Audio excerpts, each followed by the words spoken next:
जैसा कि बच्चों कल आपको हमने जो है कल की क्लास में बहुत ही महत्वपूर्ण टॉपिक सिखाना शुरू किया था। सबसे पहले हमने आपको सिखाया था कल की क्लास में कि किसी ऊष्मागतिक निकाय की आंतरिक ऊर्जा क्या होती है। उनेसा और सुचिंता की फरमाइश पर मैं एक बात और समझा दे रहा हूँ।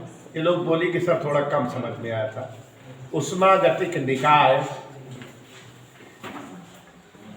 की आंतरिक ऊर्जा। तो प्यारे बच्चों, इन लोगों की फरमाइश थी, लेकिन बता मैं सबको रहा हूँ और बहुत तेज समझाऊंगा, ज़्यादा समय नहीं लगेगा क्योंकि थोड़ा कम समझ में आया है। समझ सब आया है लेकिन समय नहीं दे पाए आप लोग। टेक्निकल और टिपिकल वर्ड थे। इधर देखिए, हम लोगों ने बेटा एक नियम पढ़ा है, ऊर्जा समविभाजन नियम। ऊर्जा समविभाजन नियम कहता है कि ऊष्मागतिक निकाय के जितने भी अणु होते हैं वो जितने भी दिशाओं में गति करते हैं, हर दिशा में गति के दौरान वे समान ऊर्जा मुक्त करते हैं या हर दिशा में गति के दौरान उन्हें समान ऊर्जा की आवश्यकता होती है। और किसी भी अणु को किसी भी दिशा में गति के लिए जितनी ऊर्जा की आवश्यकता होती है या गति के दौरान जितनी ऊर्जा मुक्त करता है उसे हम हाफ केटी कहते हैं। कितना कहते हैं? हाफ केटी। तो बेटा मन लगा के समझा रहे हैं, ध्यान से समझना। ऊर्जा समविभाजन नियम से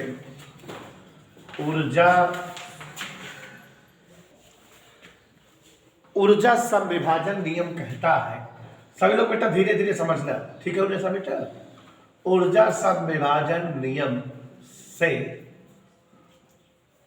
ध्यान से देखो, कोई भी अणु जिस भी दिशा में गति करता है या तो वो हाफ केटी ऊर्जा मुक्त करता है या तो वो हाफ केटी ऊर्जा पाता है तब गति करता है। दोनों बात है। प्रत्येक अणु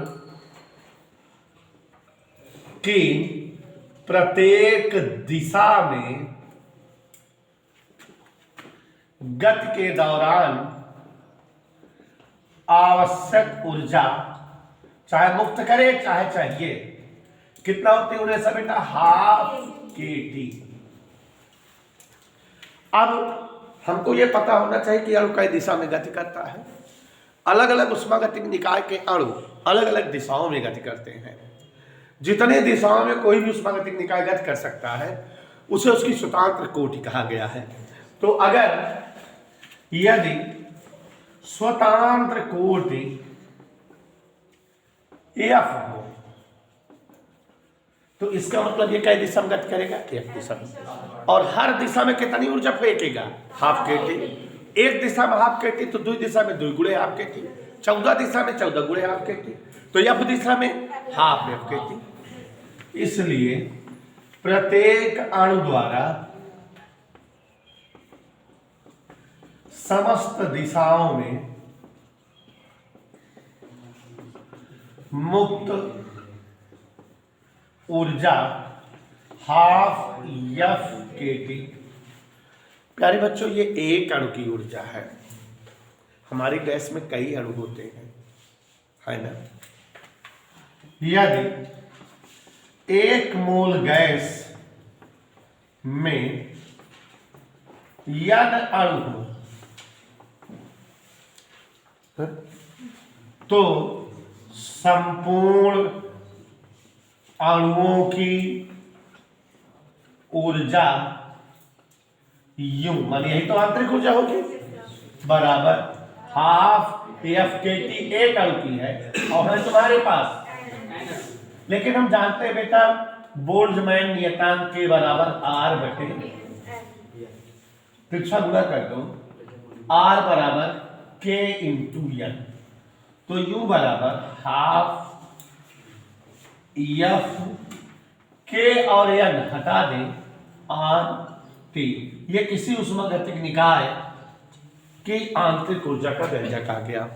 मेरे ख्याल से अस्मित बेटा सबको समझ में आ गया। कल भी बताए थे बेटा, आज भी बता दिए। सुचिंता कोई दिक्कत तो नहीं है। तो ये किसी ऊष्मागतिक निकाय के संपूर्ण अणुओं की आंतरिक ऊर्जा आ गई। अब बच्चों यहाँ पर ध्यान दीजिएगा, ये आंतरिक ऊर्जा जो ऊष्मागतिक निकाय की आ गई, क्योंकि ऊष्मागतिक निकाय 3 प्रकार के होते हैं। तो यहाँ पर समझो, एक परमाणु ऊष्मागतिक अगर निकाय है एक परमाणु उष्मागतिक निकाय। तो F बराबर क्या बताए हैं उसके लिए, तो उसकी आंतरिक ऊर्जा का व्यंजक आ जाएगा 3/2 RT। याद रहेगा? नहीं याद रहेगा? द्वि परमाणु, अब तो बेटा याद हो जाना चाहिए उन्हें ऐसा बेटा। द्वि परमाणु उष्मागतिक निकाय के लिए F बराबर याद हो जाना चाहिए कि द्वि परमाणु उष्मागतिक निकाय में 3 स्थानांतरी किंतु 2 घूर्णन गतियां होती हैं, 5 F का मान होता है उनके लिए। तो यूं बराबर, अगर ऐसा बेटा तुम लोग जो है वीडियो भी देखा करो तो और अच्छे समझ में आ जाए। बाकी बेटा उष्मा का चैप्टर बहुत कठिन है, मैंने कई बार बताया है, अपने मुंह बखान नहीं कर रहे हैं। पता होता अगर कोई पढ़ाता उड़ाता नहीं इतना डीप में, सब उड़ा के साथ कर बढ़ जाते हैं, लेकिन मैं एक एक स्टेप पढ़ाता हूँ, मेरे हर बच्चे को क्लियर समझ आए। तो इतना समझ में आया बेटा। बहुपरमाणु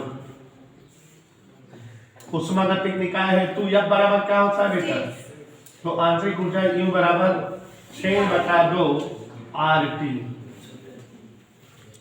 तो अब बच्चों याद रहेगा आपको कि किस उष्मागतिक निकाय की कितनी आंतरिक ऊर्जा है। कहीं कोई दिक्कत बेटा? तो किसी भी उष्मागतिक निकाय की आंतरिक ऊर्जा निकालने का व्यंजक आ गया। सभी लोग थोड़ा और ध्यान दीजिए, विशिष्ट ऊष्मा।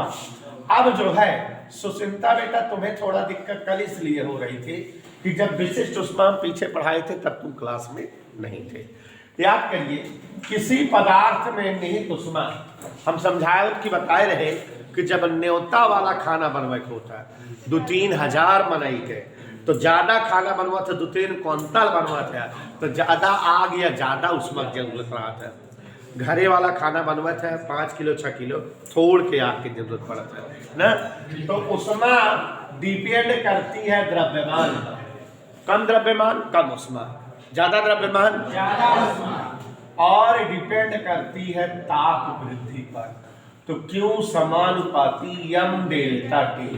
और बच्चों समानुपातिक चिन्ह हटाते हैं तो बराबर और नियतांक C यूज करते हैं या S, C m delta T। तो भाई आपका क्या नाम है?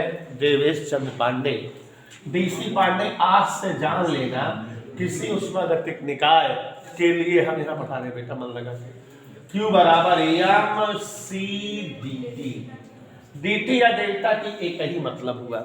और एक बात जान लीजिए कि अगर विशिष्ट ऊष्मा निकालना चाहे तो Q बटा m dt, और परिभाषा बनाने के लिए फिजिक्स चिल्लाती है m बराबर 1 dt बराबर 1, तो C बराबर Q। चलो विकास सरोज परिभाषा बनाए, चलो विकास सरोज परिभाषा बनाए। किसी वस्तु के एकांक द्रव्यमान का एकांक ताप बढ़ाने हेतु आवश्यक ऊष्मा की मात्रा उसके पदार्थ की विशिष्ट ऊष्मा कहलाती है। याद आ गया? अगर इकाई द्रव्यमान हो, इकाई टेम्परेचरवा बढ़ाना हो, जितना ऊष्मा देख पड़े दैट इज विशिष्ट ऊष्मी। ठीक है? तो सुष्मी ऊष्मी याद है हमको। तो विशिष्ट ऊष्मी 2 प्रकार की होती है, Cp Cv। यहाँ ताड़ो देखो, Cp माने दाब स्थिर हो गया बस, और कुछ ना है। तो कैसे बोला जाए?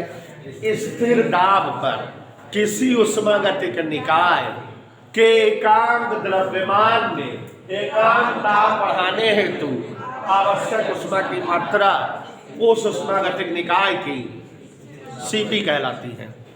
चलो Cp के बोल दें, बोल दें Cp। स्थिर आयतन पर किसी उष्मागतिक निकाय के इकाई द्रव्यमान में इकाई ताप बढ़ावन हेतु आवश्यक ऊष्मा उष्मागतिक निकाय की Cp कहलाती है। Okay done. इतना सबको समझ में आया कि नहीं? मैंने बोल दो बोला। हाँ बच्चों थोड़ा सा ध्यान दीजिए, जो कठिन टॉपिक था जिसको हिंडोला नहीं समझ पाई थी, यहाँ ध्यान दो जरा। हिंडोला और हिंडोला यहाँ पर ध्यान समझो। Cp व Cv में संबंध,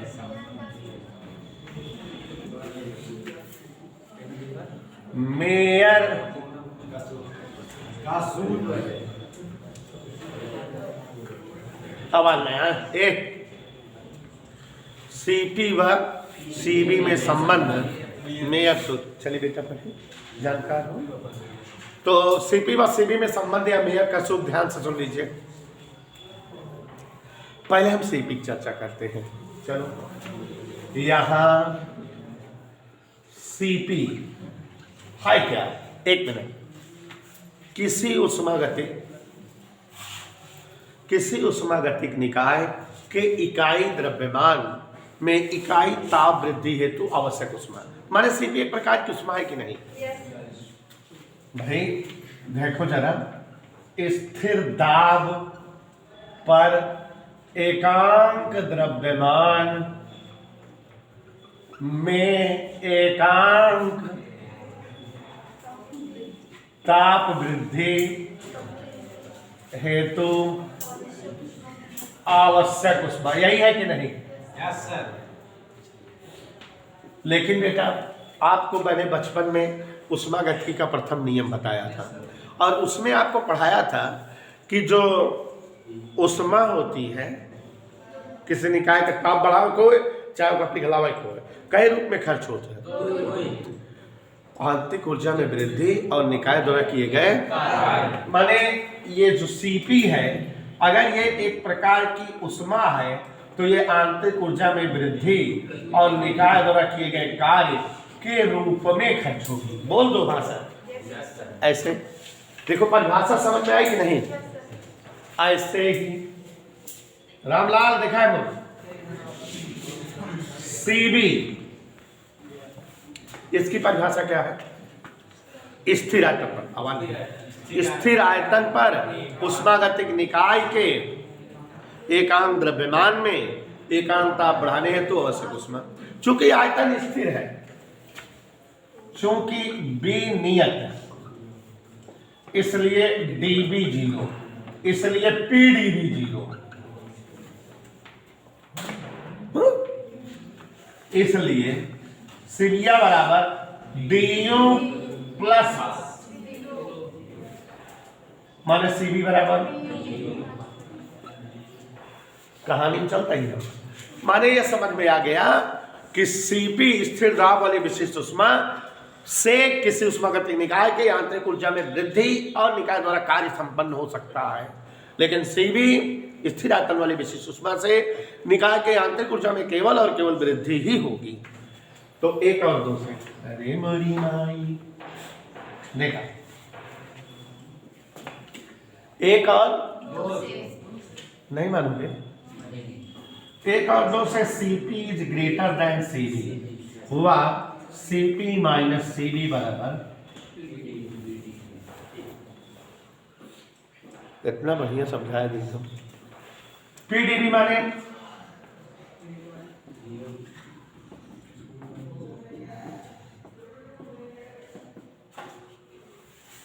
Pb बराबर क्या होता है? RT, एक मोल के लिए तो Pb1 माने RT मान लेते ही दाब P और ताप T पे आयतन B1, तो Pb1 बराबर RT। और अगर ताप एकांक बढ़ावा जाता है, चूंकि Cp है ना या Cv है, तो ताप कितना बढ़ावा जाता है? तो Pb2 बराबर R, अब की बार T बजाय नहीं मानोगे? अरे मेरी मारी ऐसे लिख दिया, Pb बराबर RT, इसलिए Pb1 बराबर RT, Pb2 बराबर एक ताप तो बढ़े चाहिए। अरे मोरे अस्मित दे कटोरा छोटा भैया,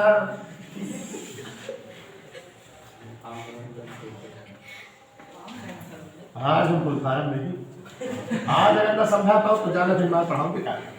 Cp माइनस Cv बराबर, फिर बाद में ऊंचे जाते हैं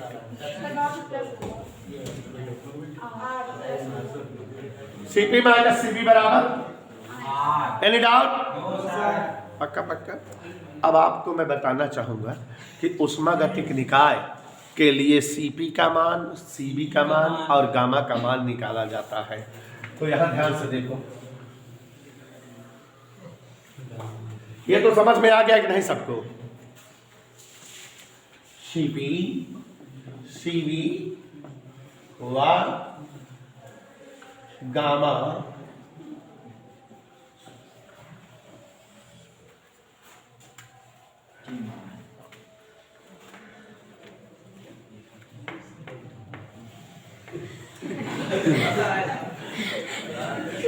सीबी हेतु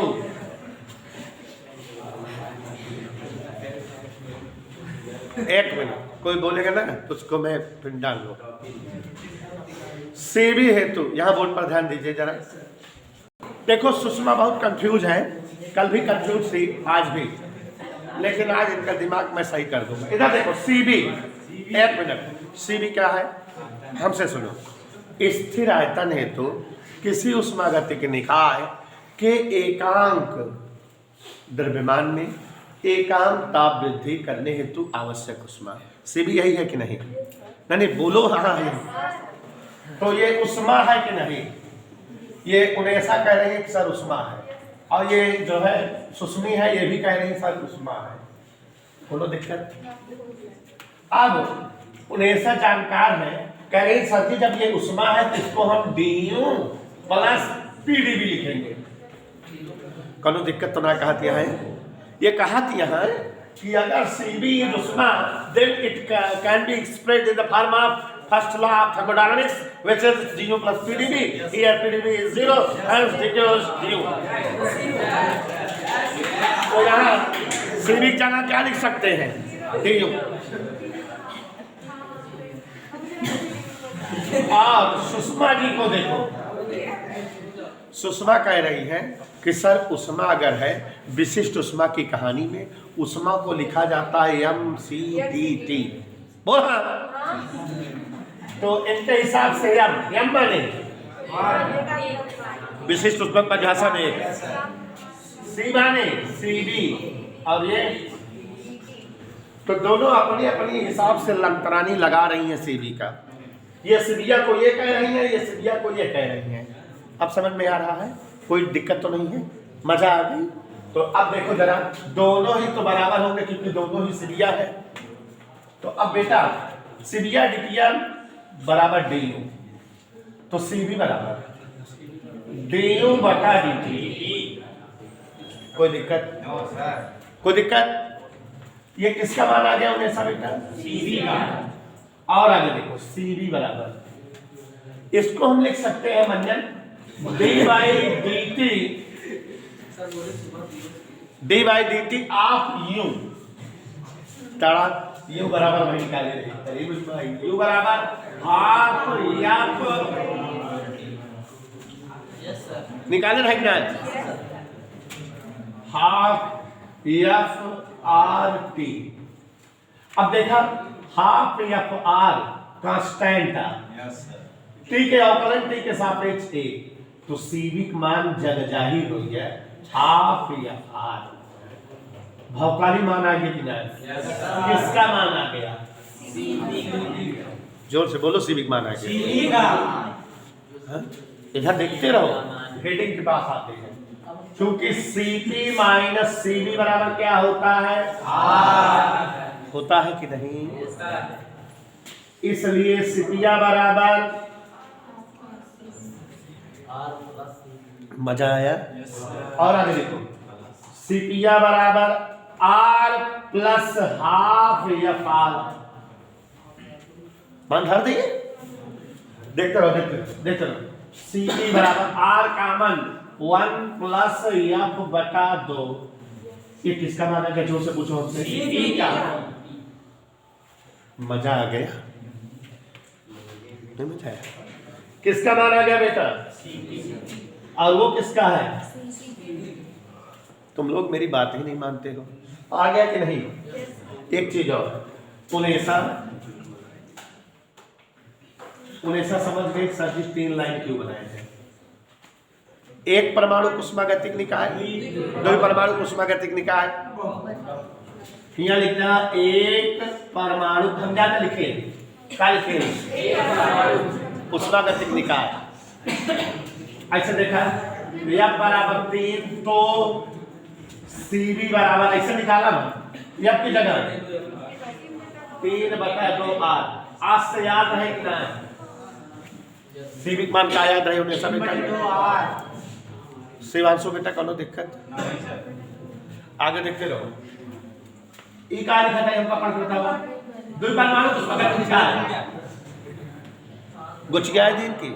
दुई परमाणु ऊष्मागतिक निकाय यह बराबर तो सिविया बराबर मजा आएगा याद होके कि ना तो पसंद कर। अब जिन कहा गया सीपीसीबी का ना है तो लड़कों जनपा ना करते सीपीसीबी का अब कंपटीशन में उधर गया चलिए। हाँ अब क्या जानता अब कौन निकाय बाप बता तो समझ के निकाय यह बराबर तो सीबी बराबर ना मजा होती है सबका। बहुत मजा कठिन लागत है बेटे। ट्यूं ट्यूं ट्यूं जो से बोलो यह बराबर 3 यह बराबर 5 यह बराबर 6 भाई 1 परमाणु 2 परमाणु 1 परमाणु बहुत परमाणु आवाज नहीं आज हम बड़ी जल्दी से बता दी हमको परेशान करना तो सीपी बराबर का हुआ है 5/2 यार हमसे पूछा कैसे जाने ये आपकी जगह 3 है 2 1 कम 2 3 5/2 यार एक और काम कर सकी थी सीबी आएगा हम जाने थे सीपी बराबर R1 से भी R दोनों थे ऐसा कर सकी थी।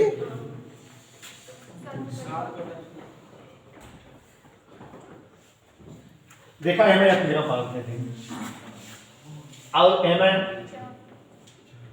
4 नहीं तो सबे मजा लेता है सीपी आगे कितना यकीन कर बेटा हम पढ़ाई देते ही गारंटी लेता ही अगर हम ना पढ़ाए हुए अब कौनो भी स्कूल के टीचर केहू भी पूरे जिला के पढ़ावत होते तो आओ बाओ सब ऊपर से जाते समझ लेते बताते हमका सोचते का भाई पढ़ावत है इतना समझ में आया। आगे देखो एक और चीज है ना गामा चाचा गामा गामा बराबर सीपी और सीपी मान धर दो क्या है R1 + F/2 और हाफ FR काटे पीछे गामा बराबर का आएगा 2 + F बताया क्या मान आएगा लड़कियां सुनते ना आया तो सुनेगा क्या चीज है एक परमाणु 2 परमाणु या बराबर 3 या बराबर 5 या बराबर 7 सवाल में ऐसा स्टाइल से देना पकड़ी नहीं पड़ गया कहे हाइड्रोजन गैस की ऐसे कही दे तो दिमाग दलवा दे कि 2 परमाणु कहा बा सीपी मान लेता बस चाहे दे रहा समझ चाहे ना फिर सारा मान सकते हैं।